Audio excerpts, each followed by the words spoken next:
Hey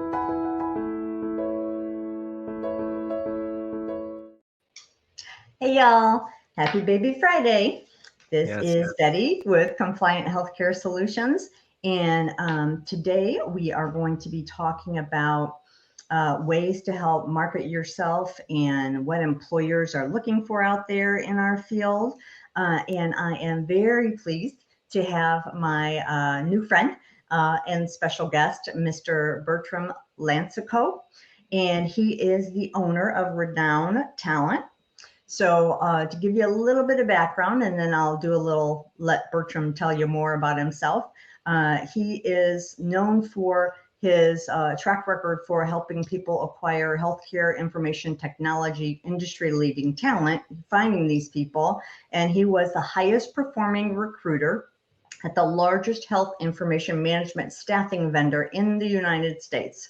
Now, this next thing, Bertram, I was really like blown away with how you did this. So maybe you can tell us more about this. But during the ICD-10, ramp up when everything was coming in and being implemented, him and his recruiters under his leadership were able to fully staff every medical coding opening and then grew their headcount over 500% within 8 months. That's just incredible. So he got the idea there that he wanted to help more people. So therefore he founded Renown Talent. So he also does, he's also a speaker. He provides guidance to new and tenured professionals and helping them get hired, promoted, stand out from their peers, be more knowledgeable about the overall job market. And that's kind of what gave me the idea to ask Bertram to come on with us today, because I thought I'd do something a little bit different. Instead of talking about a specific coding or compliance thing, was, talk about how to help those of y'all that are out there looking for stuff to, get in somewhere, and what everybody's looking for. So Bertram, thank you very much and welcome. Thank you for having me, Betty. Hello, everyone. I know we're on live right now, so really glad that we're all able to gather together. Yeah, and as usual, y'all just start putting your questions in there as we're going through. I see a lot of Hayes out there. Hey, Lisa and Faith, Catherine, Misty. Oh, Misty, I wanted to say I saw Misty Burton. Hey, Misty, I saw that you won a trip to Disney, huh? So I saw your post about that. So congrats for that. That's pretty cool. And Lady, of course, is here. So, oh, and she said, this is a great idea. So that's glad. And another one for us, that she's excited to learn more about what recruiters are looking for. So thanks, Haley. You are in the right place today. Yes, So, absolutely. Bertram, how long have you been in the field then, in the healthcare field? Wow. So I would say probably 11. Well, in healthcare, probably around 14. In the recruiting section, around 11 years. So it's been 11 years in the trenches, and I had a very unique opportunity to actually get started at one of the largest HIM staffing companies in the U.S. And it was very interesting because usually people without experience, they put them to a lead generation floor. So the 4-story building, you go on the second floor and you just like work as much as you can to flip leads up to the production floor where the closers are. But I got a really good opportunity to skip the second floor, go straight to the third floor. But it was almost like dead man walking. It's like, dude, you're coming in here with no experience. And the folks I was hiring, and I was working with my mentors at the time, they were like CPCs, profi coders, and like Bertram, like that's fantastic. But we needed to get some inpatient coders, some outpatient same-day surgery, acute care coders. But we had a really, really unique project with a large health system in California. I was able to get 7 coders on one project. I was able to get 14 coders on one project while I was building relationships with the acute care, inpatient, and outpatient coders.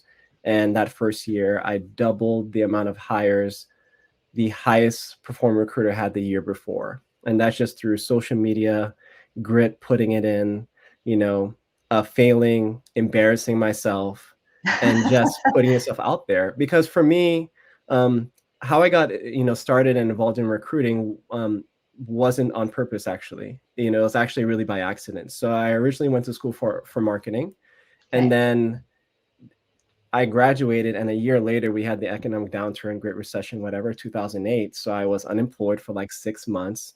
Actually ran out of unemployment assistance, had to find a job.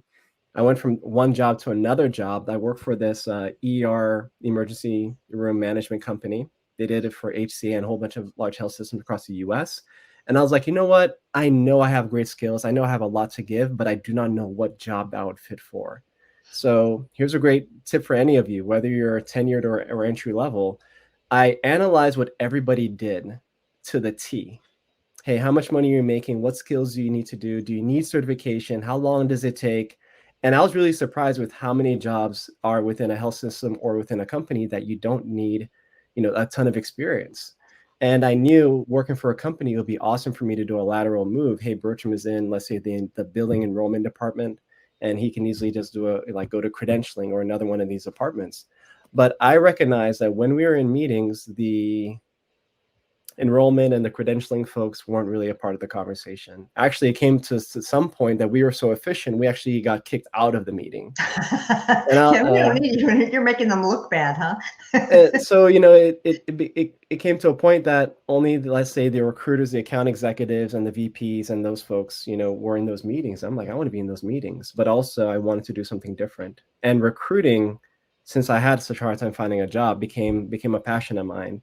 But like a lot of folks, as yourself, I kept on hitting the wall. I had a lot of very 5-minute conversations with hiring managers. Bertram, we love you, but you don't have any prior experience. And you know how all these health systems are created. So once one lets you down, it's not just one hospital now, it's 12 hospitals in that area. Yeah. So I was at a loss, and, somebody in the office said, Bertram, I can see you're not happy about something. What's wrong? And I'm not a gossiper and stuff, but I said, I just can't get a job as a recruiter. And her husband worked at this large staffing company and said, hey, my husband needs a good recruiter. I talked to him, he flipped my resume over, and then before you know it, I got off to the races. So a lot of you, and this is the thing, like back in the day, you used to be able to just apply to a job or send a resume in and you would get notice. But because applicant tracking systems have made it so easy for us to just press a button online and apply to 5, 6, 7 different jobs, hiring managers may not even see your resume. For example, they may go to HR.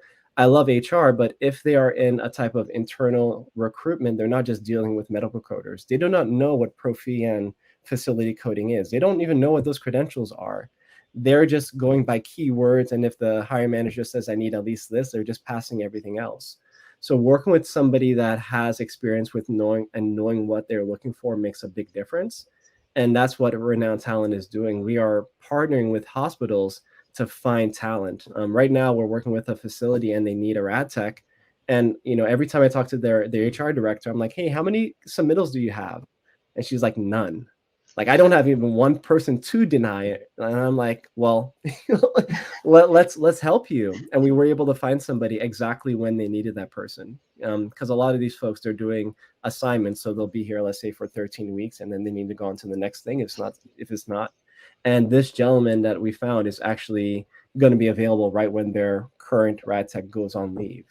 So it's really about, networking, putting yourself out there. Another way how I was able to be a really fantastic recruiter is I didn't just do one channel. I did everything. I depended on referrals. I call people, cold calling. I work through my network. I posted on social media. I emailed. I text. So Facebook, however you can find these people and connect with them and put yourself out there is what I would do. And also thinking outside of the box. So a lot of you, if you're hitting the wall, I would encourage you not to give up, because it only takes that one person to say yes. And if they do say yes, do not embarrass them, because a lot of times they're putting their names on the line and their reputation on the line. So you need to show up in a very big way, so. Yeah, I think, and we'll get into more specifics in a little bit, but those are some really good points with especially that showing up thing. That's one of the things. If you're like the new kid on the block, especially if it's your first position in and you're just getting your foot in the door, you got to kill it. Yes. So it takes that grinding, to be able to reap the benefits, as you become more seasoned, as I am, but yeah. And networking, you can't do enough of it. Exactly. The more people you know. the higher we go up the food chain, Betty and myself find ourselves actually not applying or reaching out for stuff is we are networking, and those opportunities usually come through networking. How Betty and I got here today is by Yep. networking. Betty was doing her thing and I was doing my thing, and before you know it, like, hey, have you considered Bertram? And like, here we are. So it's really about trying your best through all channels. And I know it doesn't always work. You're going to have, let's say, 100 friends on Facebook, and you'll put out there that, hey, I'm now a medical coder. And you may not necessarily get any hits or anybody that's able to help you. But this Yeah. is the thing. We are so short-sighted because let's say you have 100 friends on Facebook, right? Okay. But guess how many friends they have? Your network is really not 100 people. It's Yeah. really a 1,000. You can only see, almost like LinkedIn. You have first connections this much, but what about your second and third and all of these other degrees of connections? Yeah. So I would encourage people, hey, you know what? You never know.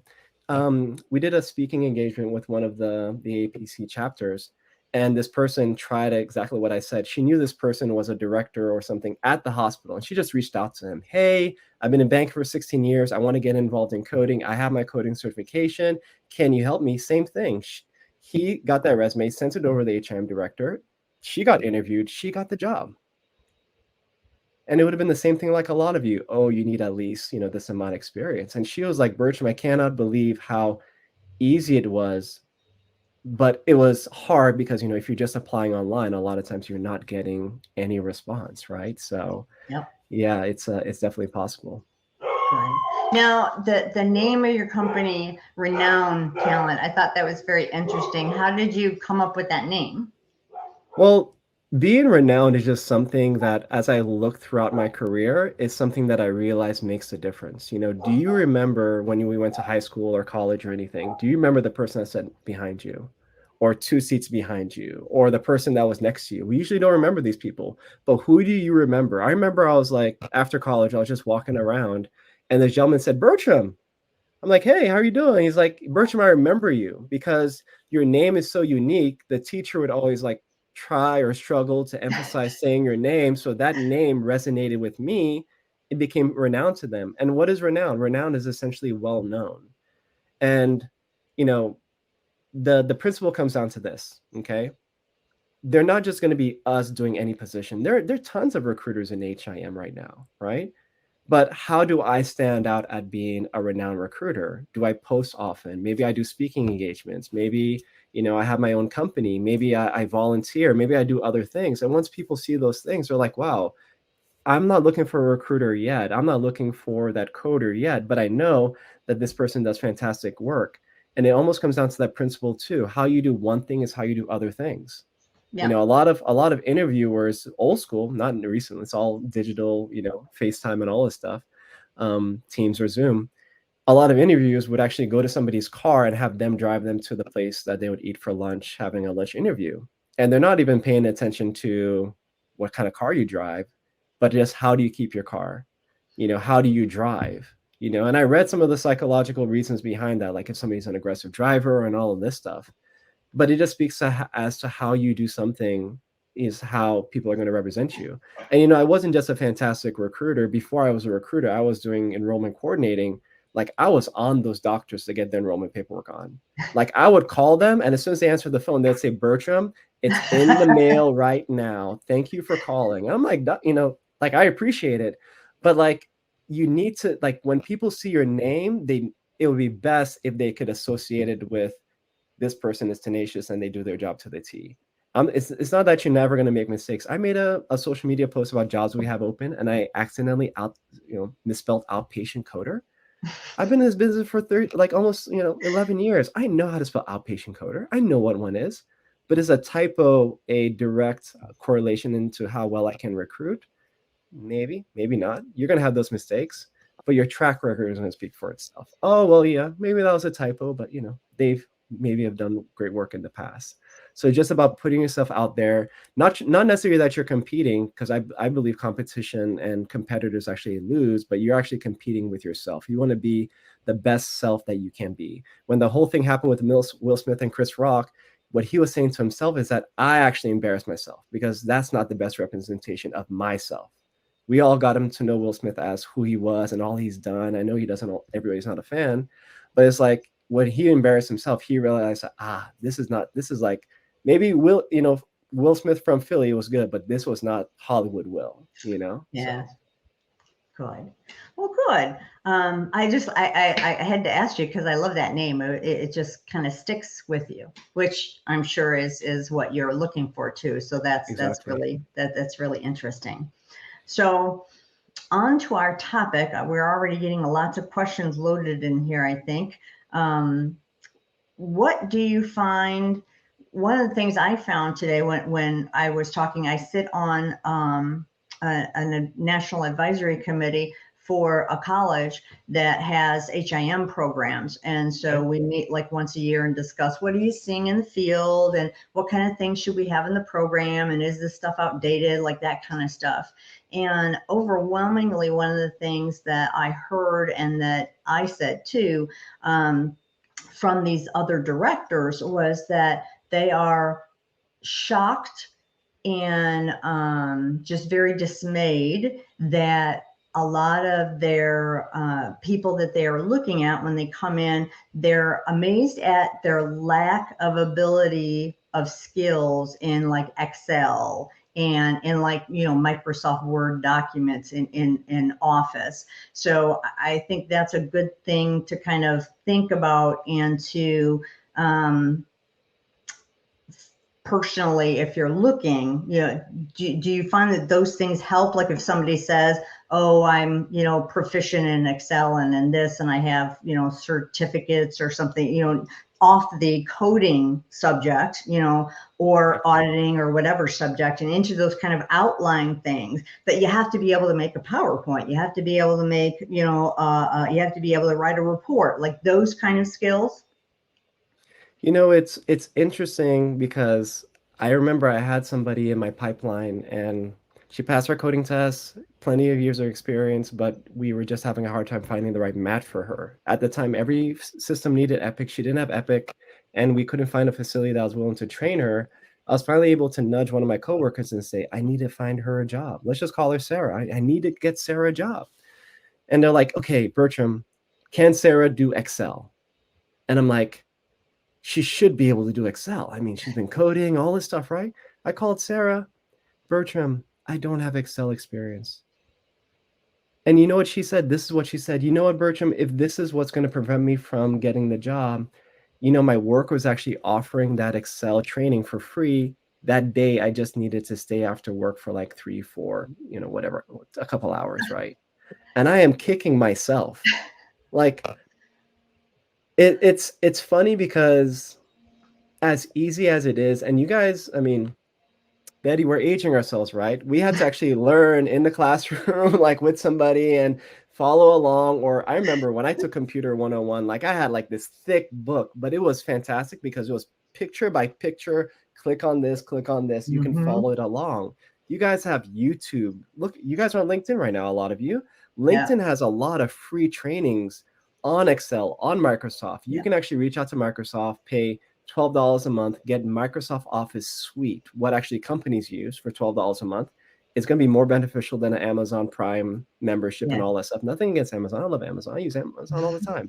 But if you're thinking about it, look at it as an investment in your career because, yes, you are going to need to be hired. And we are using Microsoft. We're using Excel. We're using PowerPoint personally and professionally. So it's just going to be helpful for you to do that. And if you don't already do that, you're keyed in right now. You're with us, right? Please go ahead, get on LinkedIn, get on YouTube, and there are plenty of free videos for you guys to go ahead and get those courses. I believe even LinkedIn offers a free, like once you actually take the course, it can give you like a little certification and you can put that on Mm-hmm. your little, like, hey, I passed a LinkedIn certification. Yeah. It's You can almost put like it in your HIPAA. profile. It's almost like HIPAA. A lot of places don't care where you get your HIPAA training from. They just want to make sure that you have it. So Yeah. once you have it, then you can mark yourself to have that. But yeah, it's I echo what the instructor said. It just baffles me that when I went to school, like it was required because I was more going into business at that time. Yeah. But today, what folks may not have.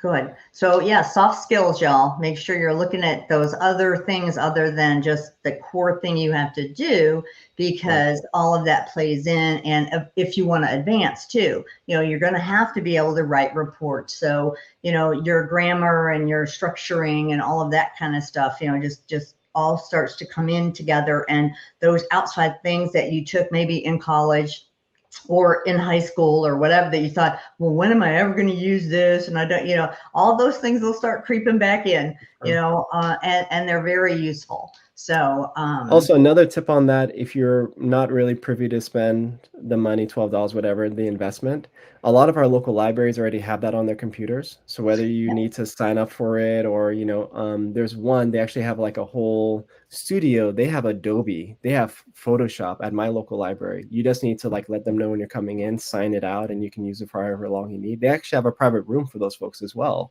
So you can actually use it lifetime, following along on a YouTube video and just have some basic practice. It's not about you being a master, but a lot right, of times you will get hired just because you have that experience. Yeah, I've used it, or I'm currently using it right. every day.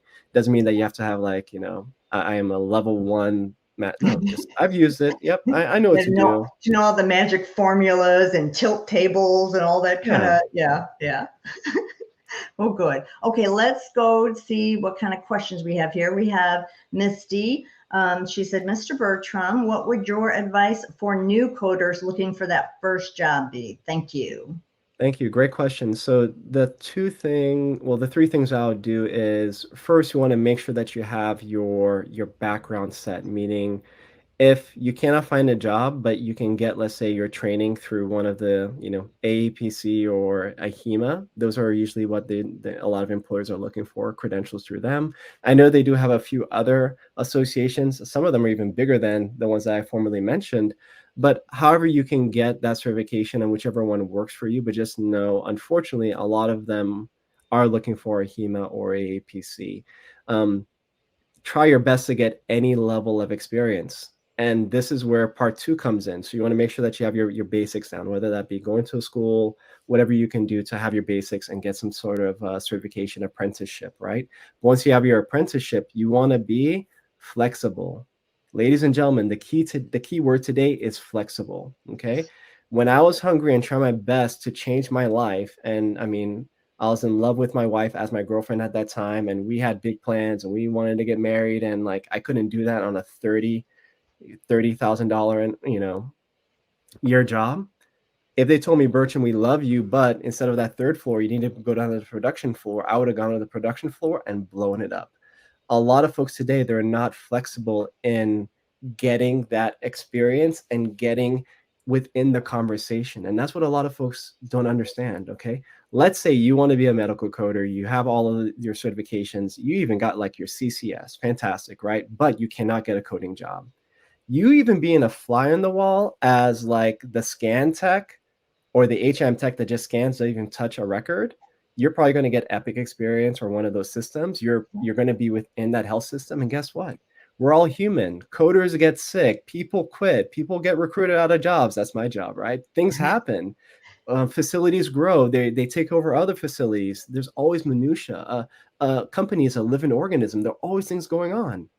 But you being that little fly on the wall, and you know what you have to do? You have to be ready. You got to be practicing. You got to be staying up to date with Betty and all of her, latest updates, CMS, and all the stuff that's going on. So guess what? When that person gets sick, or when, hey, somebody's going to go on leave because they're having a baby, you can just nudge that hiring manager, the HM director, that, hey, anytime you need somebody, I am ready. It's much easier for them to transfer you into that department or bring you on board. Also, because they know you've been renowned in your work ethic, you're going to get hired versus Bertram, Mr. B, is fine, but they're going to hire you over me because they know you. They know your Yeah. work ethic. You've been renowned. If you've handled your job and you've done it professionally, they may give you an opportunity. And another thing is that you working in the health system, and this is what I didn't realize until I got involved in corporate, a lot of folks that were working at our competitors were married or had relationships that people were working at our company. So it would have been awesome if, hey, you tried and they just wouldn't hire you as a medical coder, that, hey, you know what? I am the inpatient coder, but I also know the HM director at this facility because she tries to hire me. Maybe she can give you a job and they can pass your information to that person. Remember, don't only look at your first level degree connections. You have a much larger network out there. Third tip, you probably and likely want to apply with a very big company. I'm talking like Optum, Ciox, like these companies tend to hire more people at an entry level because at the level of work that they're doing, they're not just doing coding, they're doing entire revenue cycle management. They're going to need people to scan records, look at records, pick up denials. Maybe you need to work on site. A lot of you want to be remote. That's fantastic, whatever preference you have. But maybe the key to getting that job is to be on site. I just thought about a fourth one. You're going to want to get connected with the recruiters of that organization because you're applying online, you're not hearing anything, but they actually have recruiters like myself, and all they do is that they process HIM related resumes. So you want to get connected with those people. So when you say, hey, Sally, I applied online and like I heard you're somebody that can help me, they can put you through. Recruiters, a lot of times what we have to do is we have to take that resume out of the trash that HR put, or the system did it automatically, and say, actually, this person is good, and move them through and you'll get hired. One person, I was working with her for like 6 months, and that became the key for us.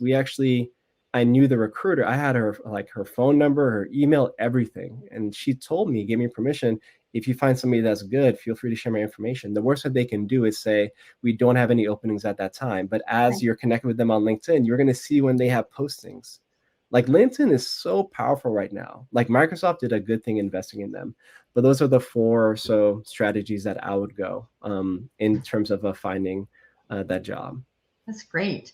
And don't forget too, as Bertram was saying, just take whatever position they have open. If you're there, like scanning, let's say it's scanning records, because that's what they happen to need help with. You're also there. So they all talk. It's not like, nobody's going to say a word to anybody. So if somebody's going somewhere, or, they're getting ready to start a new department, or they're thinking about moving to, open a new facility, you're hearing all that. So, you can kind of go, again, like Bertram was saying, to the hiring manager, to the office manager, to whoever's in charge, and say, hey, I hear, some things are in the works. Just want to remind you, that I'm certified, or I also do this and this, and I'm, I would love an opportunity.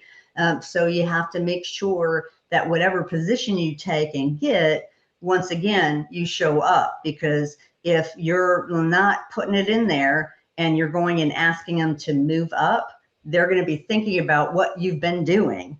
Are you late all the time? Are you, do you go to breaks and then come back from breaks not on time? Are you hard to find? So when you're doing it there, you have to bring your best self always, all the time, when you're on the job. Yeah. Remember, everyone, you're not really working at the job you are right now. You're actually working at the job in the future. We've all had those folks that we work with and we're like, why is this person even here? And when you see those resumes come in, are you going to want to be the people that they say, oh, Bertram is looking for a job? And this happened even before, when I was in college. I was applying, and one of my classmates, I didn't realize, he was like actually a manager of this company. So when he saw my resume came through, he called me right like immediately, like, hey, if you're looking, like, you're hired, like, don't even worry about it, So you want to be able to realize that you're putting your best self out there, and not only for this job or a promotion, but just so other people will have a really good idea of your representation and your reputation, the person that you are. Yeah. And to preparing, we can get to that in a minute, but don't, when you get the interview, make sure that you're prepared when you're going in, and that's something that we'll talk about too in a minute, because I think that's really important. But Sonal put out, now again, Sonal, you're showing up as a LinkedIn user, but I think it's you, because the lady underneath you said, hey, Sonal. So I think it's you. So she said, Bertram, please discuss the new trend of folks applying, getting the interviews, but never showing up for them, nor having the courtesy to email, call, cancel by notifying the employer. Yeah, that's just bad form. Yeah. Yeah, I mean, it's happening on both sides. So, yes, ghosting is essentially when somebody, is supposed to show up or do something and they really don't do it or follow through. And we're seeing on the candidate side, so we're seeing a lot of candidates that interviewed, or even for me, like they'd have a conversation with me, and I always tell people like, hey, you're applying for other jobs, you're going to get something that may be even better than what we've discussed. Like, it's always good to just let somebody know, because we always appreciate that courtesy. but folks may not have that courtesy. There's one gentleman I spoke with recently, and we've gone back like 11 years, like working at different companies, but we kind of known each other, seen each other at shows and all of this stuff. And he ghosted me. And I was just thinking, like, you have to realize, like, I'm not going anywhere. And we're gonna have to discuss this. And all I'd say is don't take it personally. And I know that we're all busy when we block out these schedules and these times and these people don't show up, or last minute cancellations and stuff. And it's almost like, but what you just have to remember is more about a representation of them, and they haven't even realized how they've even burned bridges in front of them. So I always encourage people, just show up, especially in today. I don't even think somebody's going to like yell at you for like canceling a meeting, or like that. Like, that's not going to happen. If that happens, then that's the employer. But just let people know, hey, I'm no longer interested. I have an emergency. I'll let you know if we can reschedule, go to the next step. But it is a big thing. I just stopped by Chipotle on the way here, and they can't even find enough people to work, so they don't even let you take your order in person. They want it all online, because that's 1 or 2 less people that they need to have actually like meeting and greeting customers. So it's also hard for a lot of places to find that talent, because people are not showing up, last minute cancellations, and putting employers in a very hard spot. So yeah. Well, and another thing to think about is, that whole burning bridges issue, right? So let's say that you had applied for a place, they set up an interview, and between then, because you've also applied at 3 or 4 other places, you get a call from another place, and you kind of like that one more, so you just kind of ghost this one, don't show up, go to the other one, and then even let's say you start at the job, and then after a month it's just like, oh, this is awful, I don't know what I was thinking, and well, if you ghosted that other person, it's kind of hard, to go back then and say, well, I know I just kind of, ignored you, but, I really would like to interview now, whereas if you're just kind of saying, well, this other opportunity came up for me and I'm going to go with that. Thank you very much. And if anything changes, I'll get back in touch with you. And then now you come back and say, just wanted you to know if that stuff is still open. My other venture didn't work out as I thought, or I hoped it would. So, but you have to stay connected and not burn those bridges. It's very, very important. Try your best to send an email, send a text, give somebody a call. Try to at least be personal and upfront with those people that you're interviewing with, that you are also interviewing for other opportunities. And I cannot tell you how many times, countless, Betty, happens all the time. Somebody has started a new position and it isn't what they expected, lied to, didn't last. I had somebody last year, fantastic opportunity. We offered her, she accepted it. Last minute, she bailed on the position because she was supposed to get a job from one of these big companies. But unfortunately, you know what happened with all these big companies recently? They did all these layoffs. So now she's laid off. And I reached out to her and I'm like, yo, we don't take it personal. Why don't we restart that conversation? Because you know what? If you were working here last year, you wouldn't be laid off right now. We've never had a layoff. What do you think? And she just doesn't respond. And I'm thinking, like, don't go on LinkedIn and crying about you can't get jobs and opportunities. Like, how you conduct yourself is only going to predict how, the things are going to happen in the future. So, I wish everybody the best, but, we have to realize that it's a much smaller world than you're thinking, right? Yes. And it's very okay to tell somebody, thank you, Bertram, from the interview. Everything was great, but I decided to take another opportunity. Do you mind that we just stay in touch? Funny thing happened to me yesterday. Somebody got a new job as a coding manager for one of these health systems. So I'm sending congratulations, via LinkedIn message. And I saw that we actually connected 6 years ago. Like a lot of you, she was entry level. She couldn't get a job. She had a CCA. She has tons of credentials now, and she's now promoted, and everything's going fantastic. If I ghosted or if I disrespected her, do you think that she would possibly utilize my company? We have your life can change in a day. Your career can even change more in a year. So do not second guess anyone. A warning to employers: don't ghost these people, because they're going to remember. And when you try to reach out to them and recruit them, and you didn't really treat them well when they're entry level, it may come back to bite you. Yeah, yeah. Somebody else put up a good, Carolyn Hetzel put up another good suggestion about volunteering, providing experience. That's a really good tip, Carolyn. It's true. certain positions and certain things that they've kind of lessened where some of the volunteer stuff can go on because of liability issues, I know. But, that's always a good thing to kind of check out. Getting involved in your local chapters or your CSA if you're an AHEMA person, so being with your state association and just kind of seeing what they have. I know a lot of them post jobs, so that's something to watch, to make sure you're looking at that. So those are all just different little things, but I thought that was really good. Yeah, that's a good one because also a lot of decision makers go to these meetings because they're also networking and all of those things.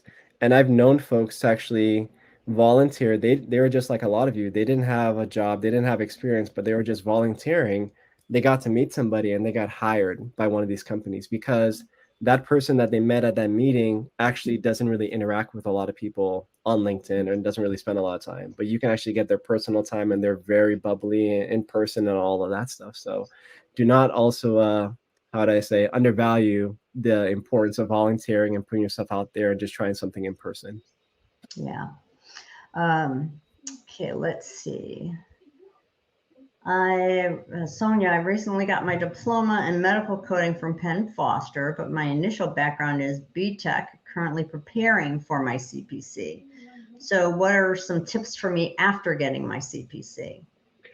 So tips for what I always say is, and it doesn't really matter what industry you're coming from, you want to look at the keywords or the key things or skills that are required between what you did recently and what you're planning to do. And coding, for example, you want to be proficient, you want to be accurate, you want to be compliant, you want to have all of these things because that's what we need to do on a daily basis, or coders need to do on a daily basis. So don't necessarily look at like, oh, like this is French and this is Spanish and like how do I mesh the two. Actually, Spanish and French share a lot of common words, or at least they're both Latin based, right? So the root words are the same. So try your best to find out what those are.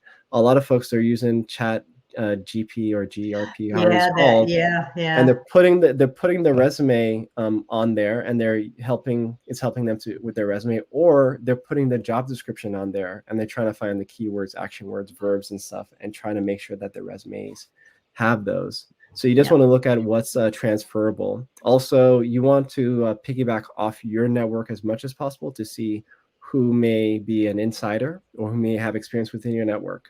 I mean, if you guys are connected to Betty or myself, you already have two subject matter experts that are already in your network, and we may know somebody.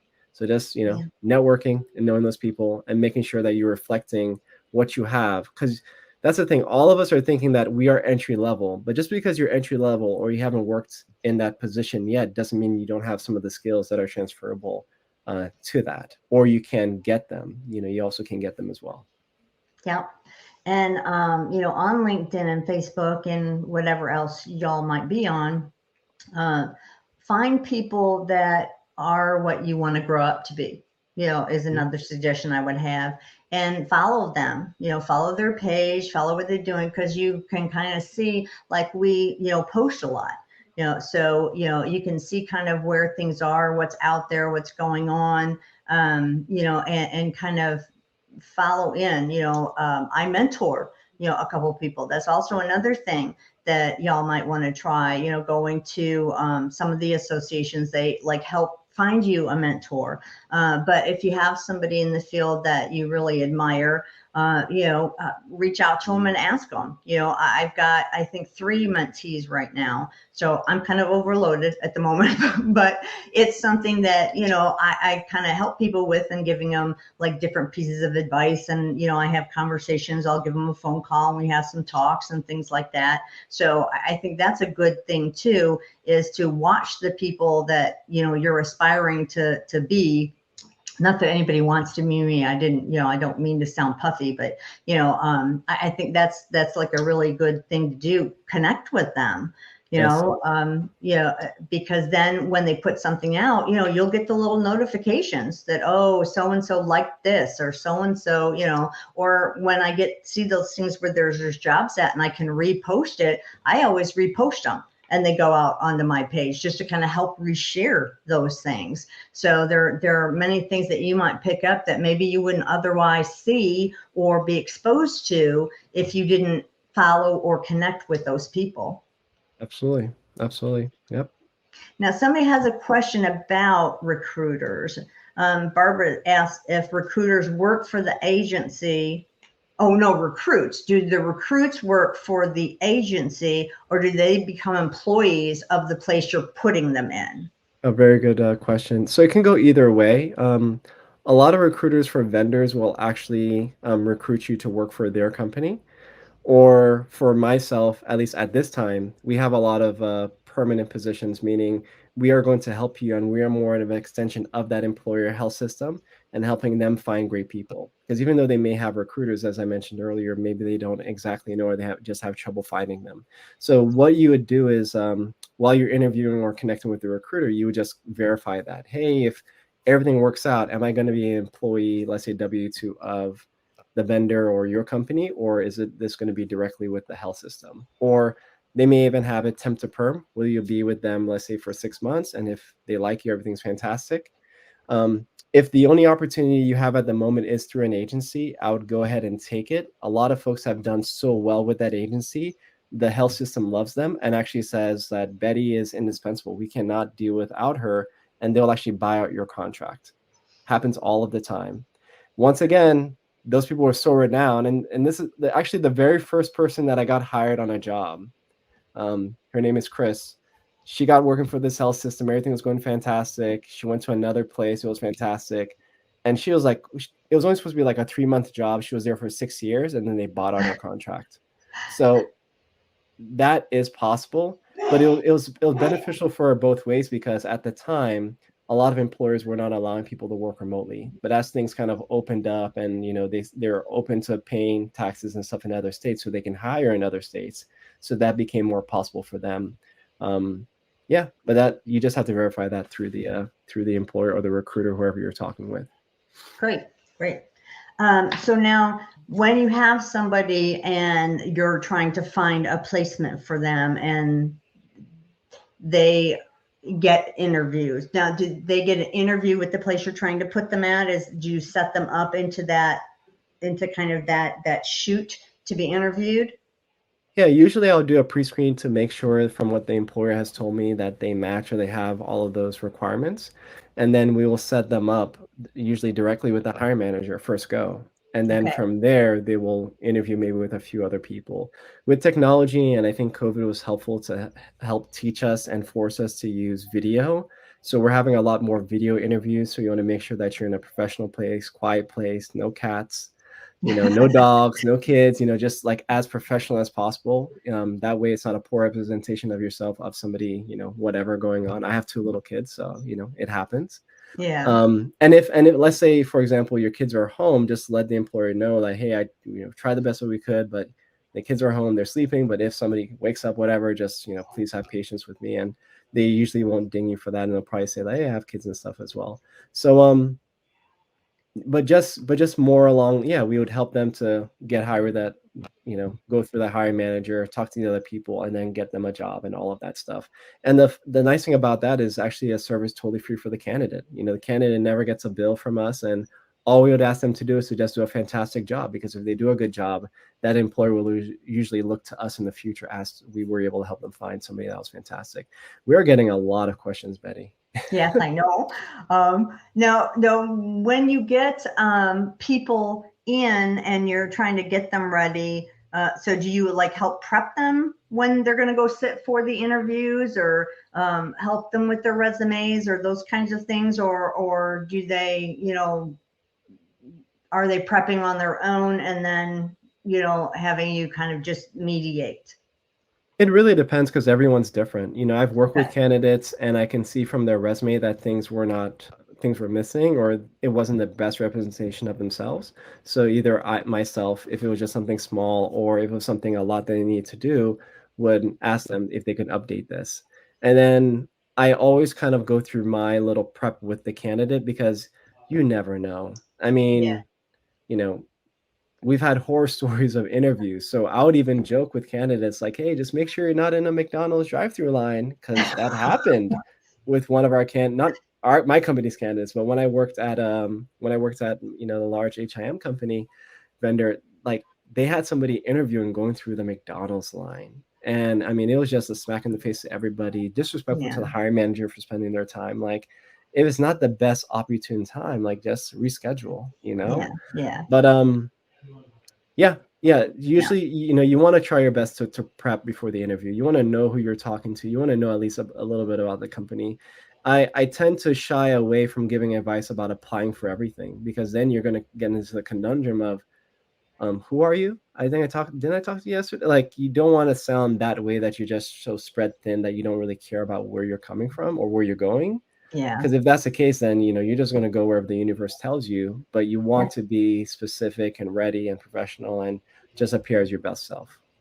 Yeah, I think that's a really good point too about what I used to do decades ago when I was, being employed by others and looking for positions. And when anytime I would get an interview with someplace, whenever it was set up, a couple of days preceding, I would always go online and I would look the company up, and look and see, where their page is, the about page, where they tell you, look at what their values and their mission is, and where they have locations, and who their administrative are, if they have the pictures up there with them. I would look at that, so that when I would go in and we'd start to talk, I would say, oh, well, since your company is blah blah blah or doing this, and that's something that you would see. They'd always didn't be like, oh, well, but you could see it in their eyes, that there was that little twitch that was like, wow, I mean, you took the time to scroll and do a little investigating on your own, because let me tell you, I'm sure on their end, they're taking a look at your stuff. They That's why are. you want to be careful about those things that you post and things that are out there, and videos and stuff like that. Be always mindful of that. Anything nowadays, whatever you do is out there forever. I mean, Correct. there's no getting rid of anything. Correct. So but check them out, and then see too, it might be, you could say, well, I was looking online, because if they say, why do you think you're a good fit for us, or what makes you good for us, you can say, well, on your on the company's website, it says that your missions were, to bring high quality health care at reasonable prices for people, to make sure we take care of our community. And that's something I really believe in, and I did this before, or I volunteered at this church and did these things. It kind of just marries that up and really shows that you're vested and you're interested, and you just kind of have it already. And that really made a difference for me, when I was going to look for places. And I think, don't be afraid to apply or talk to people about something that you want. Maybe you're not exactly there yet, but there's a lot of places nowadays, if they're having trouble, and maybe you can confirm this for me, Bertram, but I see that if they're having trouble filling a position, they'll take somebody that doesn't have everything they want, but have it in there that within 6 months or within a year, you will need to get XYZ. And so on your end, if you're the person looking, that may be something that you can approach them with and say, well, Yeah. I have these 3 things, but I'm missing this one thing. But I would be willing within 6 months, to make sure that I have that, or that, that I've seen a lot of that too. Yeah, the trend, and I think a lot of employers are short-sighted on this. Maybe it's going to kill my company's bottom line, because whenever they hire us, like, we need to find exactly what they're looking for. But let's say, for example, right now we are getting in a time very similar to ICD-10, and a lot of folks are trying to throw money, $10,000 sign-on bonuses and stuff, to get inpatient coders going. But the only thing is that that's going to work for a while. The biggest tip I can just share with all employers is that you're going to have to grow your own. That's just going to be the biggest thing. I mean, if I had the capacity right now, right? Like, if I was like some of these big companies and I cannot find inpatient coders, I would have 25 people in a class right now. Yes, maybe they start out doing prophy, and then they're on ER, maybe same day surgery. And before you know what, in 2 to 3 years, I have some really profitable, and also not just for bottom line for me, but also for the client, because they can pass those savings on to the client. Hey, you can hire Betty, who's going to require X amount an hour, but what if I can get you somebody that has, 2 years of experience, but they're at $10 less per hour? A lot of companies are very short-sighted in this, and I'm starting to work with employers and see that they are saying, hey, give me that profi coder, and we're going to train them on everything. Yep. And how appreciative of would that coder be when Bertram reaches out to them a year or two later? They're not going to leave, because they're like, well, this person, this employer has invested in me. They've shown me other things.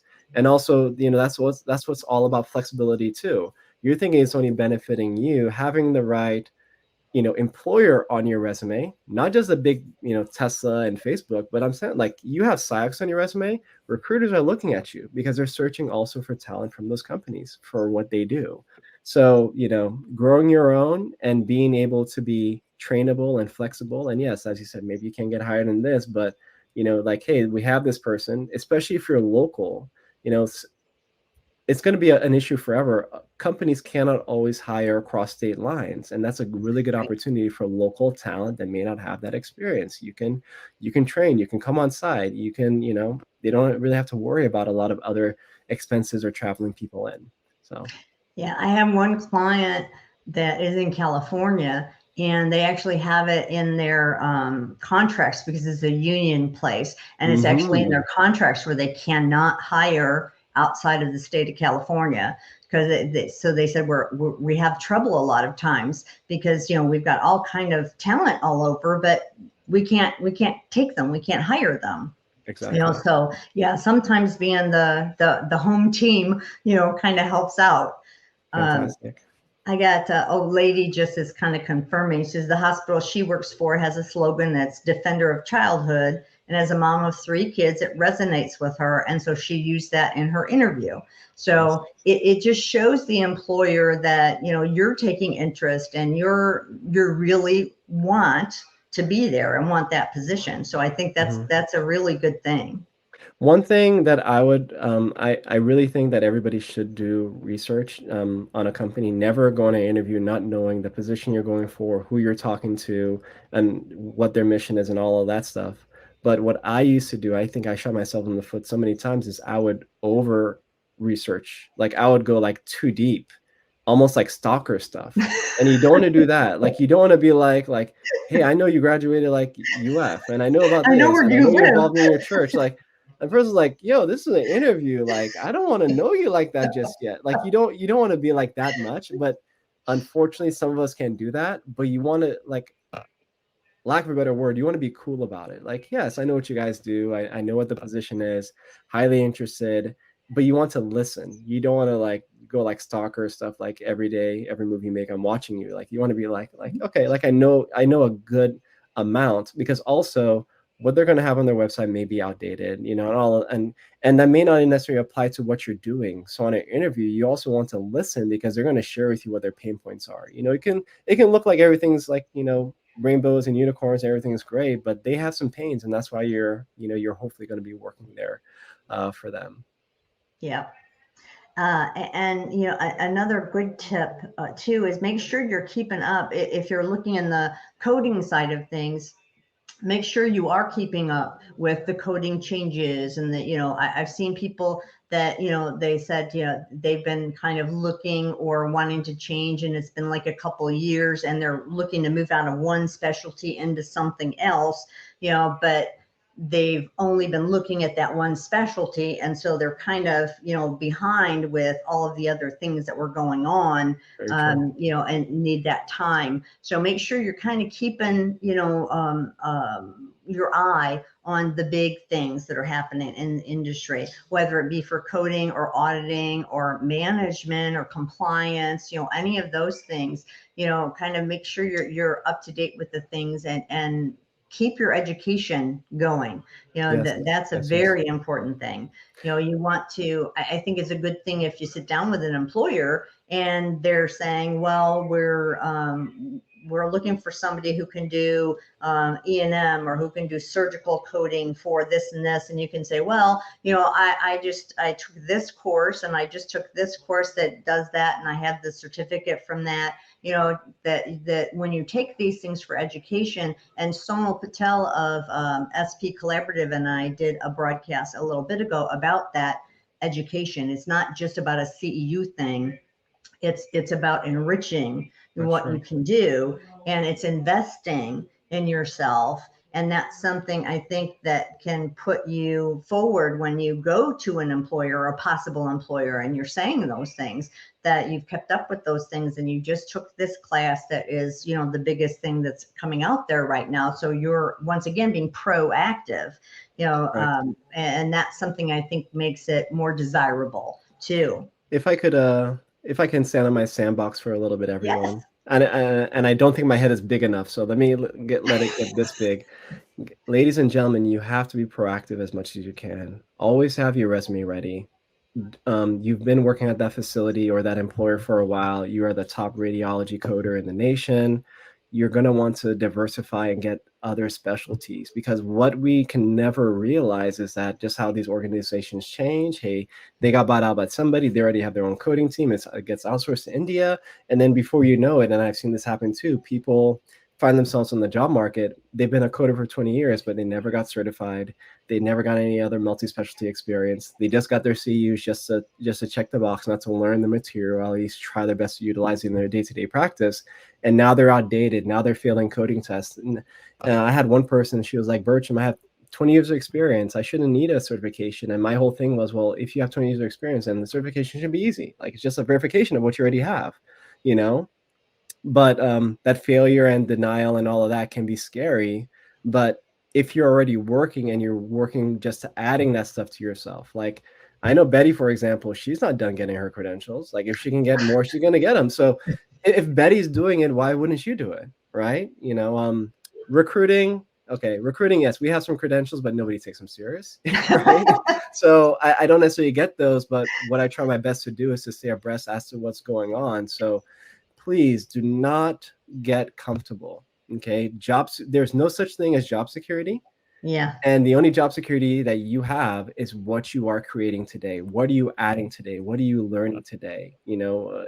Experience is really funny, because we can have somebody that's been a coder forever, or even a recruiter forever, and they start a new job and they don't do so well. I've seen it both ways, right? Yeah. So you want to be able to show that you are still sharp and you're still putting yourself out there. Maybe that requires you to change employers. Maybe that requires you to invest. Maybe that requires for you to, drive to that nearby city and to you've always done it online, maybe to actually go to that meeting and meet people and network and put yourselves out there. In those places of being uncomfortable is actually where we grow. I really hope that, as an audience, you guys realize that. Why do people go to the gym? It's very uncomfortable. You're sweaty, you're hot, you're running, you can't breathe. But what's happening? You're growing. You're getting better. You're getting fitter. So the next time you do it, it's not as bad. So please, that's my little soapbox for today. Don't be comfortable. Always have a resume ready. Reach out, like, friend recruiters just in case. And if they reach out to you, don't just like shut them down. Just say, hey, Bertram, I appreciate it. Let me make sure I have you share with me your contact information. If that job cannot help you, maybe it can help your network, like Betty says, so she shares it on her network, or she just keeps it in a Rolodex. So when she needs something, she has people to call.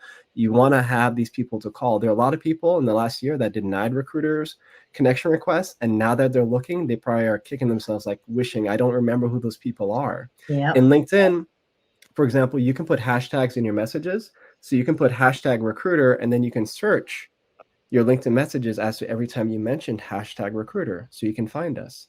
We are here to help, and we are very okay with being denied, because it happens all the time. And we're very okay if somebody says, hey, now's not the best time, thank you, but have a great weekend. That's okay. Yeah.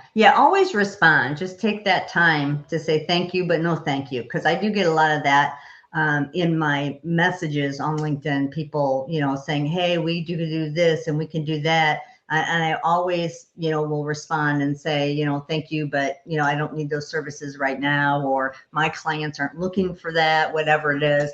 But I do always try to respond, so that in case, just in case, then you can go and find those things. So that's a great tip too there, Bertram. All right. I did have one person that said that I can't find the message right now. Okay. Oh, it was Nicole. Okay. Bertram reached out to you last month on leads for revenue cycle. Um, if there's anybody that's outstanding for messages and stuff with me, it's been I've been very busy. I do not ghost. Like if I can respond, if I have the time to respond, I'm gonna respond. If anybody or anything is outstanding for me, just reach back out, so it can pop back up. Sometimes I click on a message, I get distracted, I do something else, and then I kind of lose that message. I don't know what was that last message, but if I have anything outstanding, feel free to reach out. And that's the thing. I know Betty and I were very easy to get a hold of. We couldn't answer everybody's questions, but if there's a question or something that I couldn't get to, feel free to message me. Send me a LinkedIn connection request. Do not send me an email. You want to save those for those hire managers. Just send me a connection request, and then you can ask your question. You can follow up. But it was really great for us, for us to speak and for us to connect today. Yes. Do we have any more time for at least a last question or anything like that? It is top of the hour, but is there one that you wanted to answer? Because I'm okay with going a couple minutes over, as long as people want to stick out here with us. I think Sheila had a great one, and it was how do we go about finding great mentors? I've actually had the hardest trouble with this as well, because usually when you reach out to somebody for a mentorship, they may see it as time consuming and like I don't want to like commit to something and I can't do it, or I'm very busy. So you may want to do the soft touch. I call it the soft touch mentorship. You want to find somebody that at least responds to your messages. Don't bombard them with stuff. But if you message this person like every 2 weeks and they keep on responding, and as Betty said earlier, every time you comment, and you share somebody's post, they're going to see your name. So your name, Sheila, is going to pop up. And before you know it, they have, they know you. Like I've met a lot of people online that I never met, if that made sense. So you do that with those people, and before you know it, they're going to be more open to having those conversations, to having those FaceTimes or those video meetings with you, or maybe even referring you to a possible employer. So find subject matter experts in your industry or what you're looking to do, and the people that you're looking to become. Share their information, like their information, follow their information, see where they're going. And from there, just naturally try to build relationships. As I said earlier, if you become stalkerish and too strong too quick, they're going to just be like, I don't need this. They're going to mute you. But if you just like generally just like think about it, like you're not necessarily needing something now, you're planting seeds for something for the future. Yeah, that's a great thing. Yeah. And you can always, again, check with your association. Sometimes they have mentoring programs where they can match you up with somebody through your local chapters. You can check through there, through your CSAs. If you're with a HEMA, check through there. So, just kind of ask around, and don't be afraid to ask. I've had people before. I've told this story before. When I was at a conference once, I had I don't want to say little girl. That makes me say, but I don't mean it disrespectfully. It's just that's how I talk. But this nice young woman came up to me and she was like, "Are you the Betty Hovey?" And I just at first, you don't know how to respond to something like that. And I was like, well, I'm a Betty Hovey. I don't know if I'm the only one, but, and she said, well, have you done this? And did you? I was like, yes, that is me. And she was like, oh, I just want to tell you, I read your articles. I've done this. I've seen it, blah, blah. And I'm like, okay, thank you. And she said, I wanted to ask you if you would be willing to be my mentor. And I said, well, sure. I of course I would. And she was all excited, gave her all my information, and I never heard from the girl again. Yeah. So, when you find people and one, ask, be willing to ask them. And then, if that's what really you want to do, if they're willing to meet with you or they're willing to be sharing things with you, those are not people you want to ghost. When we talked about that whole ghosting thing, because especially if they're more, people that are higher up in the industry kind of thing, because as Bertram said before, for a large community, we're a small community. Yes, and word gets around and people talk and things like that. So just ask, a lot of us would be willing to do it. Or I told one lady, I said, right now I've got too many, but, please check back with me in a month. And she did. And at that time, one of the people that I had been helping, she, was doing well. And so then I was able to, help this new person that I'm working with. So just kind of be persistent, but not stalker persistent, you know. So Every yeah, move you make. you put it in a good way. It's like, oh yes, I've Yeah, the lady.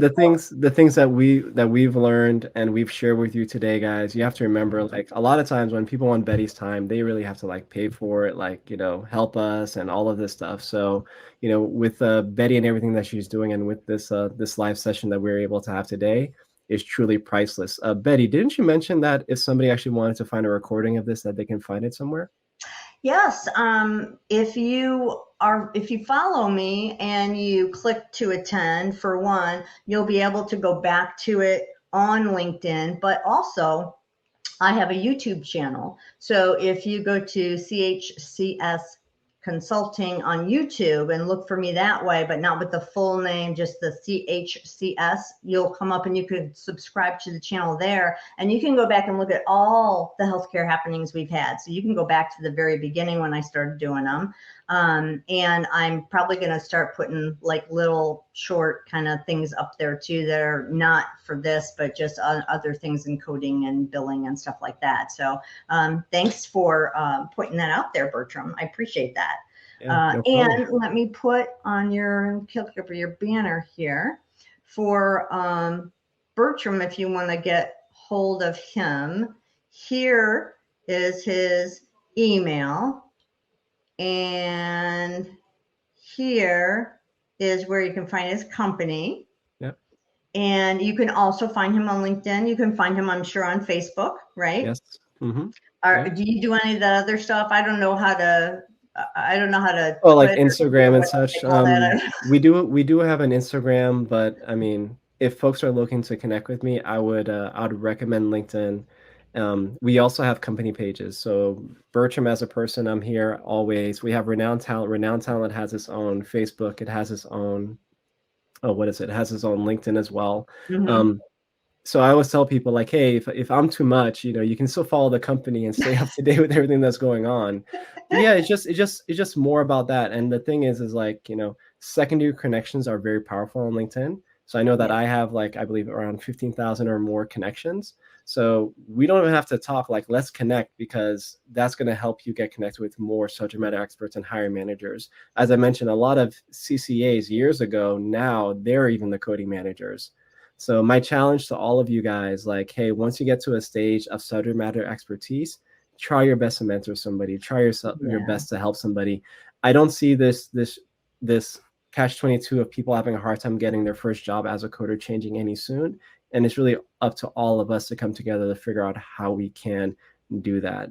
Coding deals with revenue, and when you touch people's money, they get very sensitive. So I understand the reasoning behind it, but we have to remember that if we don't help, if we don't give somebody a chance, if we don't cross train and all these things, that we're not gonna be able to help, because there's a lot of facilities that are hurting right now because they cannot find the right people. So if there's any way that we can help you in finding those right people or coming up with strategies, sometimes it's just a hiring plan. Hey, we have 10 steps to interview somebody. Well, if you get that down to 5, you can probably catch a lot more talent and get them on board. So we also help clients with that. But any questions you may have, just reach out to us. You can find us online. Okay. Yes. Oh, and I just want to make one quick thing, is that somebody had told me, Sonal told me that she had somebody ask her, she said, I am getting things from this CHCS, this Compliant Healthcare Solutions. I'm getting these things on LinkedIn. She said, who is that? And someone said, well, that's Betty. And she was like, oh, I didn't realize that was Betty. So I have a company page. So you can, just like Bertram, follow the company page also, because it puts out different notices and things. But if you ever get something, or you get an invite for Compliant Healthcare Solutions, that's me. That's my company, So please, accept, and I love to grow that side of it too. So, Bertram, thank you so much. I think we did hopefully answered a lot of people's questions, and it seems like everybody was real appreciative and saying they were, liking the comments we were making, and that you were awesome. So thank you very much. And we will be back in a couple of weeks for another healthcare happenings where you can check out what's happening in healthcare. And until then, Bertram, any final words from you? As I said a little bit earlier, please just remember to be renowned in everything that you do. Whether it's your personal life, church, work, just try to be the best, not person at your level, but just the best person that you can be. And if you just try to do a little incremental difference or spend a little bit more time each and every day, before you know it, that's going to compound all that time and you're going to have a career and just amazing things and opportunities coming your way. A lot of opportunities that I got when I first started my business was from work that I did years ago that people remembered. So don't take that lightly, and we'll be in touch. It was a pleasure. And if you guys liked us so much, maybe you can request Betty to have us on again in the future. Okay? Oh, certainly be glad to. All right. Thanks, y'all. Have a good weekend. All right. Thank you, everybody. Bye-bye.